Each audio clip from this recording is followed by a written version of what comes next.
I'm Mike Ross, and I'm glad you want to take a deeper look.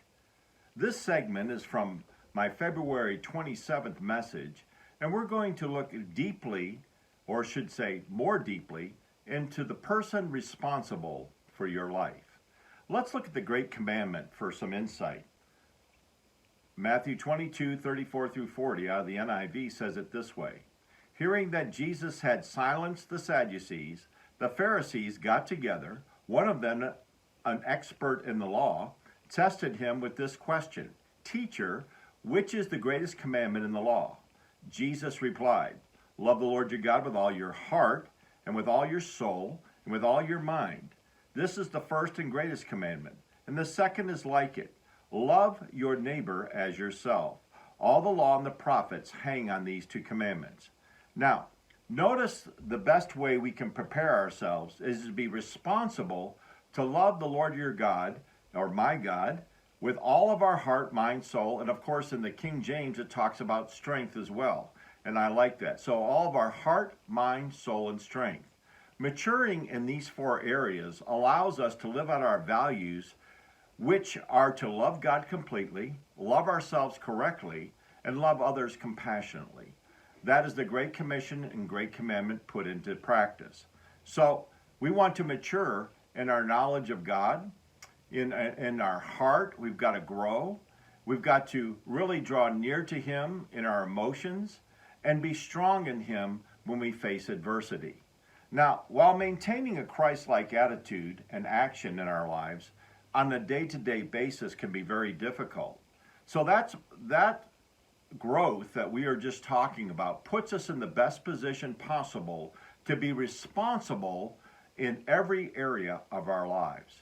Now, man, I don't know about you, but I want to be responsible, not just in some ways, but in all ways. And I hope you want to do that too. So with these things said, what does this truly mean to love God with all your heart, all your soul, mind, and strength? Let's take a brief look at definitions about that. Well, first, loving God with all your heart is loving Him with honesty, like someone loves a spouse wholeheartedly.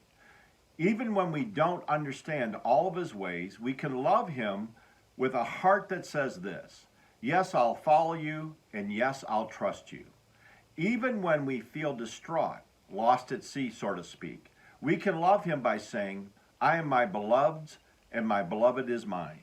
He feeds His flock among the lilies, the Song of Solomon says in chapter 6, verse 3, out of the New King James Version. And I think that best does it. He takes care of us while we pursue Him and love Him.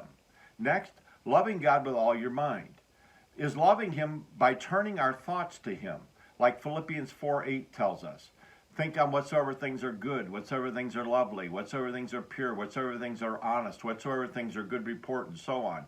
What we're really doing is turning our eyes upon the Lord because He is all those things. When our minds are filled with all sorts of guilty or negative thoughts, God gives us the strength to redirect them and to Him and to His kindness. I love what it says because in the Psalm 63:6 it puts it this way. I lie awake thinking of you, meditating on you through the night. So God gives us the strength to redirect our thoughts to Him and to His kindness. Now let's look at loving God with all of our soul. Is loving Him by longing to be in His presence and be attached to Him. That's what it really means. The Lord is the only one who can really testify or satisfy to our souls completely. I thirst for God, the living God. When can I go and stand before Him? It says in Psalm 42:2. And finally, let's look at how we can loving God with all your strength. This means to love Him with perseverance. When fatigue creeps into our daily lives, when we become weary in our love, God comes to remind us that He alone loves us with a relentless heart. I think that's true. So, do you believe you should take personal responsibility for things? I hope so, because you are responsible for you. And the Lord has given us ways to grow, to mature, to be like Him. Or do you feel as if it is outside of your control to do that? and there's little or nothing you can do about it. Sometimes we feel that way in life, but we've got to overcome that attitude of immaturity and irresponsibility. Now, any form of blame shifting may be handy in the moment, but it's not helpful in the long run. Remember, the joy of sin only lasts for a season. So when we want to escape, we want to, be irresponsible, it feels good in the moment, but in the long run, we pay the price. Now, let me ask you this question. Who do you think is more successful in life? Do you think responsible people or irresponsible people?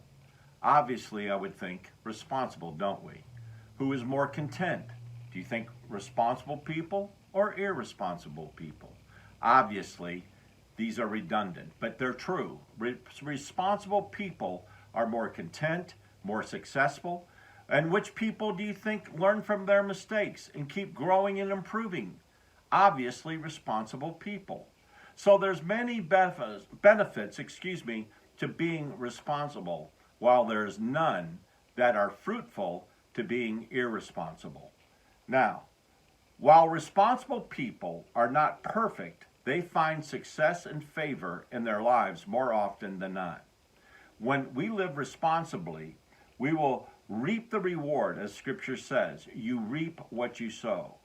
These benefits will be ours to reap as we let God direct our steps through being responsible. Let's look at a couple of these. First of all, benefits of responsibility are this: a positive walk. I don't know about you, but that would make a huge difference for me to have a positive versus a negative walk. God-ordered steps are proven, for He is the way. So we have a positive walk because we know that God's steps are proven and that He, like He said, I am the way, the truth, and the life. Also, another benefit of responsibility is a faith walk. Here, we don't have to understand everything because why? We know our end. We know that God is going to take care of us. He's going to do good for us. He's going to redeem us. He's going to come back for us. We don't have to know how or when all the time, but we know that He will. So that puts us in a great position to have a faith walk. And then the last one is a walk of gladness. We know where we're going and what we are doing. We are following the great King. We are doing what He asks us to do. We are pursuing Him, what we're made for.